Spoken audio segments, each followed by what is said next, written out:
종교의 본질에 대해서 나누도록 하겠습니다. 인류 역사가 있어 온 일에 지구상에 존재했던 모든 인류는 예외 없이 종교적이라는 공통성을 가지고 있습니다. 그래서 어떤 이는 인간을 가리켜 인간은 숙명적으로 종교적이다 라고 묘사하기도 하였습니다.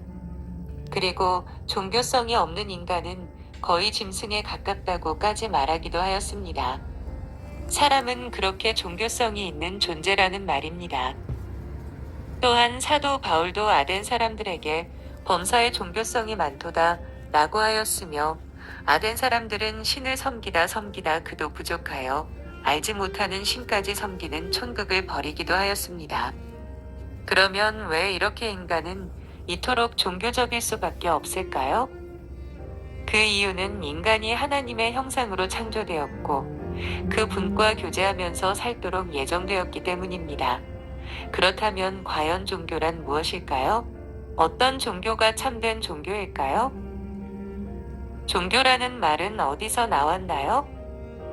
종교란 말의 어원은 다시 읽다, 반복하다, 조심스럽게 경애를 표하다, 끊임없이 함께 나아가다, 달라붙다, 확고하게 세우다, 연결하다, 함께 묶다라는 말에서 파생되었습니다. 그리고 종교란 말의 어원적 의미는 하나님과 인간이 영적인 연합과 교제를 계속하는 것이라고 정의할 수 있습니다.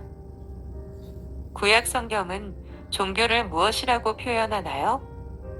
구약에서는 종교를 여호와에 대한 경외로 묘사하면서 여호와를 경외하는 것이 지혜의 근본임을 거듭 언급하고 있습니다. 이래 결국을 다 들었으니 하나님을 경외하고 그 명령을 지킬지어다 이것이 사람의 본분이니라고 하였고, 여호와를 경외하는 것이 지식의 근본이언을 미련한 자는 지혜와 훈계를 멸시하느니라고 하였습니다. 성경이 말하는 하나님에 대한 경외는 이방 종교의 특징인 공포에 따르는 근심스런 염려와는 전혀 다릅니다. 이스라엘의 경우 하나님에 대한 경외에는 믿음, 소망, 사랑, 신뢰, 피난함, 의지함, 하나님께 밀착함 등의 특성들이 뒤따르며 하나님과 교제하는 가운데 기쁨, 위로, 평화, 아이 같은 확신, 복 받음 등이 함께하는 것을 의미합니다. 신약은 종교를 무엇이라고 표현하나요? 신약에서도 여호와를 경외함이 종교의 한 요소로 언급되어 있기는 하지만 신약 성경에 나타나는 종교에 대한 일반적인 행위 표현은 믿음입니다. 믿음이란 하나님 편에서 나타내신, 계시하신 구원의 영광스런 메시지에 대한 인간 편에서의 응답입니다. 이 믿음은 하나님께서 우리에게 베푸시는 은혜에 대한 어린아이와 같은 신뢰를 의미하며 동시에 하나님에 대한 사랑과 그를 섬기는 일을 향한 헌신의 마음을 불러일으키는 것을 의미합니다. 저희는 이스라엘 사람이라 저희에게는 양자됨과 영광과 언약들과 율법을 세우신 것과 예배와 약속들이 있고라고 하였고, 그러므로 형제들아 내가 하나님의 모든 자비하심으로 너희를 권하노니 너희 몸을 하나님이 기뻐하시는 거룩한 산 제사로 드리라. 이는 너희의 드릴 영적 예배니라 고 하였습니다. 그러나 이 믿음은 인간 편에 자생적으로 생겨진 것이 아니라 하나님 편에서 성령의 역사하심을 통하여 우리에게 선물로 주신 것입니다. 너희가 그 은혜를 인하여 믿음으로 말미암아 구원을 얻었나니 이것이 너희에게서 난 것이 아니요 하나님의 선물이라 고 하였습니다. 참된 종교라고 성립되려면 어떤 요소들이 있어야 하나요? 참된 종교의 성립에는 세 가지 요소가 있어야 합니다.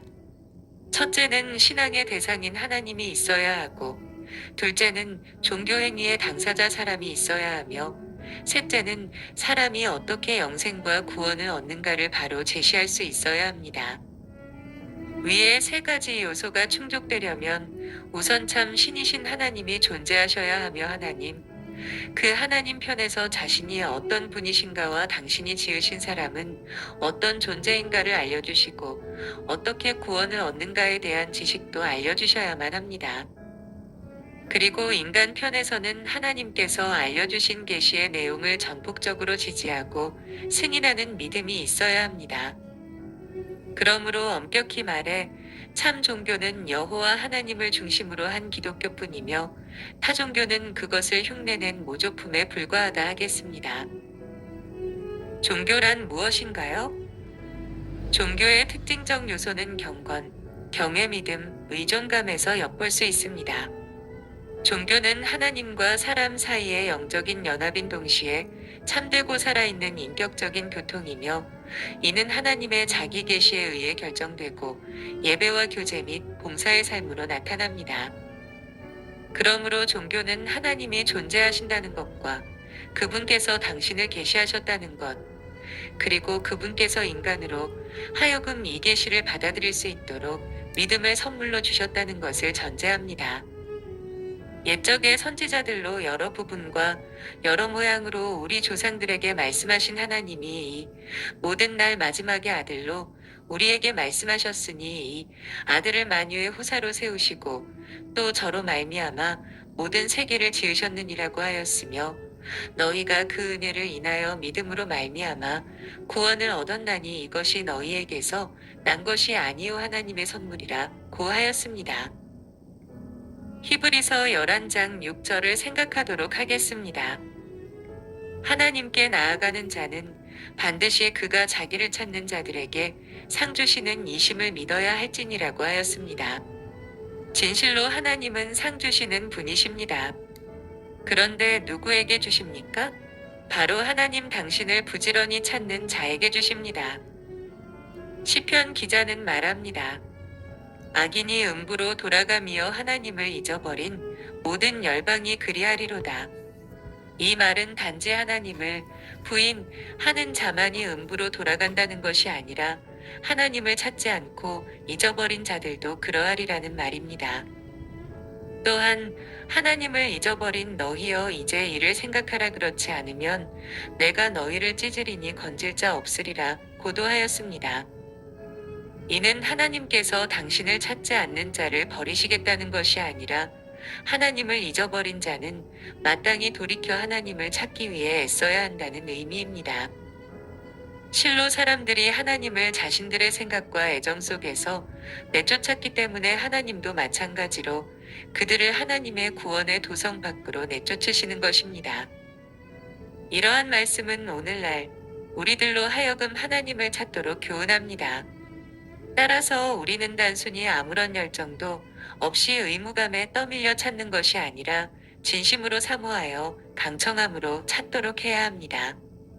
마치 목마른 사슴이 시냇물을 찾듯 간절한 마음으로 찾아야 하는 것입니다. 더욱이 하나님께서는 하늘에서 당신을 찾는 자를 찾으십니다. 성경에 분명 하나님이 하늘에서 인생을 굽어 살피사 지각이 있는 자와 하나님을 찾는 자가 있는가 보려 하신즉 이라 하였습니다.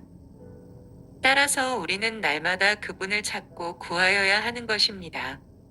그리할 때 하나님께서는 당신을 찾는 자들에게 상을 주실 것입니다. 한편 여기서 우리가 알아야 할 사실은 하나님께서 당신을 찾는 자에게 주시는 상이 바로 하나님 자신이라는 것입니다.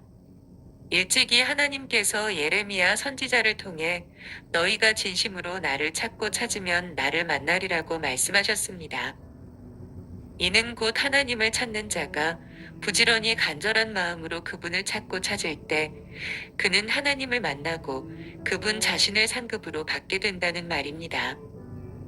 하나님께서 아브라함과 언약을 세우시기에 앞서 그에게 하신 약속은 하나님 자신이 당신을 찾는 자들에 대한 상급임을 직접적으로 증거하고 있습니다. 아브라함아 두려워 말라. 나는 너의 방패여 너의 지극히 큰 상급이니라. 또한 누가복음 15장에 나오는 돌아온 탕자에게 그의 아버지가 준 것은 단순히 물질이나 명예가 아니었습니다.